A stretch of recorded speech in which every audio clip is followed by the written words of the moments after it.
Pour mon implication en politique, en fait, il y a deux éléments. J'ai une prédisposition, en fait, et professionnelle et naturelle. Je suis quelqu'un qui aime les gens. Je travaille dans mon domaine professionnel à faire de la mobilisation puis de la concertation. Puis aujourd'hui, je travaille en environnement, mais je fais encore ça. Travailler en mobilisation, concerter des acteurs pour aller chercher le meilleur compromis possible pour une collectivité, pour un groupe, pour une communauté. Fait que donc, je suis prédisposé, je dirais, ou exposé facilement à ce genre de situation qui m'intéresse fondamentalement. Je suis sociologue de formation. Particulièrement pour le secteur Vermont, ce qui est un déclencheur, en fait, il y en a quelques-uns. Mais comme citoyen, j'ai été observateur de la démarche autour du projet d'implantation d'un égout. Puis j'ai eu beaucoup de points d'interrogation. En fait, on s'est posé, dans le secteur, entre citoyens, on s'est posé beaucoup de questions. Et il y a eu quelques réponses, mais il y a eu un gros manquement. Bon, oui, c'est la pandémie, c'était compliqué, mais il y a quand même eu un gros manquement en termes de collaboration entre les citoyens et la municipalité. Puis en soi, ça, c'est un déclencheur. Il faut aller plus loin là-dedans. On parle d'un projet super important. Puis je travaille en environnement. Là, je sais de quoi je parle là-dessus. Là. L'idée de protéger la qualité de l'eau dans le secteur, d'avoir un environnement sain, c'est la base. Et je pense que tout le monde s'entend là-dessus. Mais le diable est dans les détails.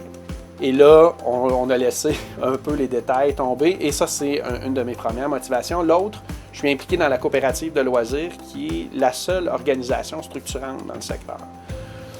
Puis, je comprends pas comment seulement des citoyens bénévoles qui payent de leur poche ont la responsabilité d'une organisation comme ça qui crée, en fait, le seul espace structuré pour un district au complet.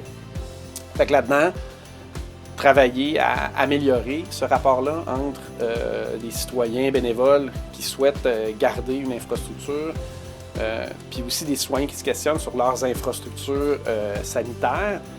Pour moi, c'est clair, là, c'est devenu... en fait, je me sentais que j'avais plus le choix. Puis je me suis pas lancé au début, c'est que là, on me l'a demandé aussi. Puis ça a fait tomber toutes les émissions qui restaient pour se présenter.